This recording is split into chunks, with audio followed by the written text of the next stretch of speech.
For the Alabama Crimson Tide, there have been some absolute dogs to play the linebacker position. Guys like CJ Mosley, Reuben Foster, and who I'm going to go ahead and say is the best player in school history, Derek Thomas. But one dude who was a catalyst in propelling Nick Saban into the dynasty he was able to create was Rolando Mccalin. This dude was as intimidating as he was productive on the defensive side of the football and made an impact on every single play. However, his life goes deeper than football, and what you'll see is that at times, the game was the least of his worries. In this video, we go over the collegiate career and life journey of Rolando Mccalin. So let's get into it.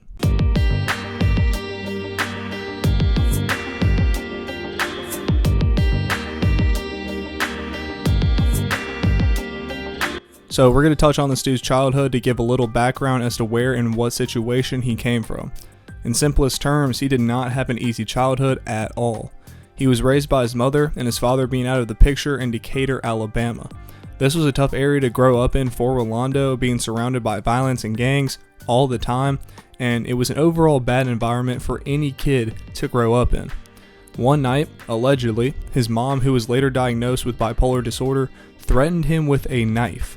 For what? I'm not sure, but it really doesn't matter because there's no situation that warrants a mother threatening their child with a knife. So now he's in a situation where he's having to stay with friends and couch surf for around his entire time in high school. Thankfully, he had a great friendship with a guy named Caleb Thomas who played OL on his high school team. Rolando stayed with him in 10th and 11th grade during the same time that he was starting to gain some traction and really start to make a name for himself on the field. And I just want to point that out because his boy was probably one of the few securities that he had being able to stay with him, and had he not had him, his high school football career might have not gone the way it did. One more situation I'll touch on happened right before his senior year. He was at McDonald's with his boys, and there was another group of guys there, and for some reason words started to be exchanged, which then turned into a fight. Police got involved, and it was just a messy situation for Rolando and everyone involved. Because of that, his high school coach came down hard on him, and he had to run an extra 10 minutes after every practice because of that incident. His coach definitely saw the potential in him and knew that he had to instill the discipline of staying out of those messy situations because the repercussions were going to be much worse in the future than a little extra running after high school practice. So shout out to his high school coach for showing him that tough love and pressing the punishment on him because he knew the potential that he possessed. But this would not be the last time that he would have a run-in with a coach. He finished off his high school career with back-to-back 100 tackle seasons, among other stats, and was the 4th ranked inside linebacker in the country. He received a ton of offers but decided to commit to the University of Alabama with a first-year head coach in Nick Saban. He gets to Alabama and within a few months performed well enough to be promoted to first string and started as a true freshman in the SEC at the middle linebacker position, which is a big deal. But about halfway through the season, an incident went down at practice where Rolando changed a defensive play call after the coaches had called something different.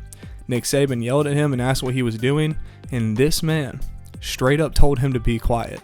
I don't know what in this dude's mind thought that was the right rebuttal.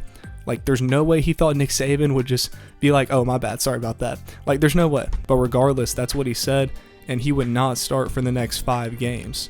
So as I mentioned, this was not the last time he would have a run-in with the coach, and I just want to point out this about the punishments he was given. In high school, he was not given just one awful punishment at the end of the next practice. His coach made him run an extra 10 minutes after every single practice for the entire season, which is an important distinction. He didn't just get it over with in one day. He had to deal with the repercussions after every single practice, and every time he lined up to run, after already being tired from practice, he remembered the reason why he was running, and it was just ingrained into his mind for multiple times running.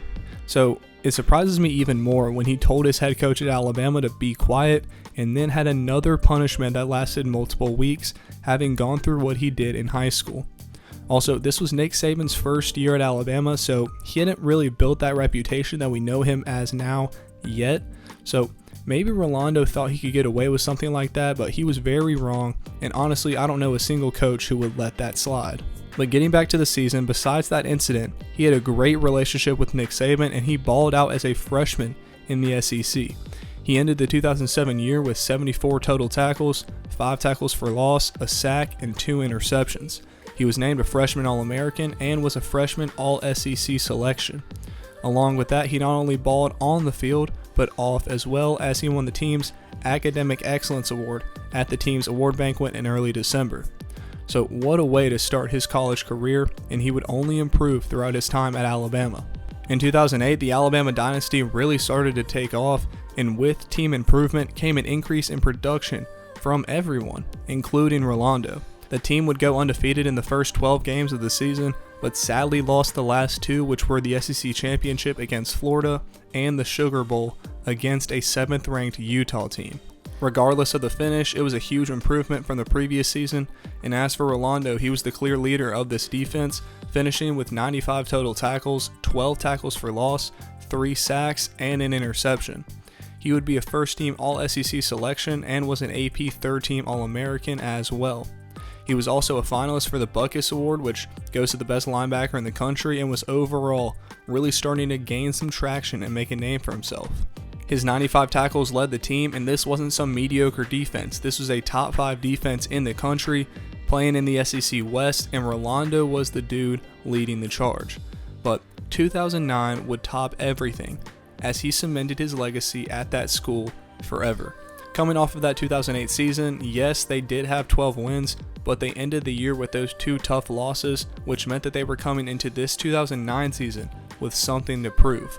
Nick Saban had 2 years under his belt, and they had every reason to excel in this year, looking at the absolute dogs on that team. Guys like Mark Ingram, Trent Richardson, and Julio Jones were leading the charge on offense, and pairing that with the elite defense led by Rolando, it was a recipe for success. To keep it short, they dominated the whole season, 14-0, SEC champs and national champs. Mark Ingram took home the Heisman after an amazing year, and as for Rolando, he had about as dominant a year as you can have. He finished the season with 105 total tackles, 14.5 tackles for loss, 4 sacks, and 2 interceptions. He was voted a team captain going into the year and proved exactly why with his performance. He was named the SEC Defensive Player of the Year, AP First Team All-American, and was the winner of the Butkus Award. And this defense was insane. They led the country in scoring defense and pass efficiency defense. They were second in rushing and total defense, and 7th in passing defense. And Rolando was the leader of this squad. There was literally no better way for him to finish his college career, and with that, he declared for the draft. Now, before the draft, according to his friends, he made it clear that he did not want to play for the Raiders, as he was looking for a team closer to home. Regardless, they still picked him with the 8th overall pick in the 2010 draft because they really needed talent at linebacker. And, once he signed a $40 million contract with $23 million guaranteed, he was on a flight to Oakland. His time with the Raiders was pretty rocky for a couple of reasons. For one, like I mentioned, he was a long way from home, which definitely had an effect on him. Along with that, he went from the most dominant college team in the country to a less than mediocre NFL program that had a record of 20-28 during his time there. Not just that, but the team was filled with guys who just didn't care at all about winning or losing because they were all millionaires. And when you're surrounded by teammates like that, it's almost impossible to care about it yourself. He was pretty productive on the field for his first 3 seasons in Oakland, but this attitude and lack of motivation was just constantly building throughout that time, and it eventually caught up to him in 2012. During a practice in that year, he was sleepwalking through a drill, which prompted his coach to get onto him, which then led to a heated argument between the two, and ended with Rolando being asked to leave practice, and he was suspended for 2 games. This was kind of the beginning of the end of his time with the Raiders, and his run-ins with the law started to stack up. In late 2011, he went back home to Decatur for his grandfather's funeral, and while at a friend's house, a fight erupted and Rolando allegedly fired a gun right by someone, nearly hitting them. He was arrested and charged with 3rd-degree assault, reckless endangerment, and discharging a firearm. But these charges were eventually dropped as part of a financial statement. Then at the end of the 2012 season, he went back home again and was pulled over for a window tint violation, and for some reason provided the officer with a fake name, which prompted another arrest. And then in 2013, he was arrested again when a disturbance was created because someone allegedly spit on his car. He was in a public park, the police were called, and Rolando was given a chance to leave, but instead decided to create more of a disturbance and was arrested again on charges of disorderly conduct and resisting arrest. Man, these are all stupid, petty, and just like very avoidable situations that he continued to find himself in. That last arrest was the last straw for the Raiders, and they released him in early April of 2013. Looking at his performance in Oakland, like I mentioned, he was very productive. In his 3 seasons, he had 85, 99, and 62 total tackles, but his behavioral problems severely overshadowed his impact on the field, and the Raiders didn't want to deal with it any longer. He signed with the Ravens 5 days later, but that didn't work out, and a little over a month after that, he announced his retirement from the league. At this point, Rolando was very aware that his anger and attitude were a major problem and the main reason his time in Oakland didn't work out. And not only was his anger getting in the way of his football career, but in every circumstance of his 3 arrests, it was the main catalyst for why the situation got out of hand and went farther than it had to. Another thing we notice is that all of the arrests happened in Decatur, where he grew up, so maybe there was some resentment about his tough childhood that fueled his anger more than usual when he was there, or maybe not, but the main problem was that he needed to get it under control because he feared that his next interaction with the law could be his last. With very few places to turn, he decided to go back to a place where he had always thrived and felt like himself, Tuscaloosa, Alabama. There, he had a conversation with his former head coach, Nick Saban, and it was a conversation that he desperately needed. During that talk, Nick Saban basically told him that he needed to find out what he truly has a passion and desire to do, not just what other people want for him. And this is something that not a lot of people talk about when it comes to high-level football players.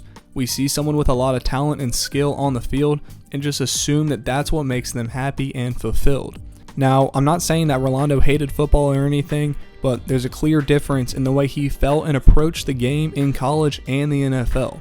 We kind of went over the factors as to why that was, but what Coach Saban was getting at was that it was more than okay to not like or pursue football, seeing as that had been his life from the time he started playing. With this new perspective, Rolando took the appropriate time to just chill and kind of re-find himself, if that makes sense. Then comes the summer of 2014, and the Cowboys middle linebacker Sean Lee had torn his ACL on the first day of team activities. Because of this, Jerry Jones, the Cowboys owner, called Rolando up and after some persuasion, eventually convinced him to join the team, and he was with them by July 1st. From the start of his time in Dallas until the end, he was described by his teammates and coaches as very happy, which is probably the opposite of what his teammates in Oakland would describe him as. Along with that, he was pretty productive as the team's starting Mike linebacker. In that first year in 2014, he played in 13 games and had 81 total tackles, a sack, a forced fumble, 3 pass deflections, and 2 interceptions. He helped lead that team to the NFL title game and finished second for Comeback Player of the Year. Then in 2015, issues started to arise as he served a 4-game suspension for violating the league's substance abuse policy. But in the games he played in, he had 80 tackles, 2 sacks, 3 pass deflections, and 1 interception.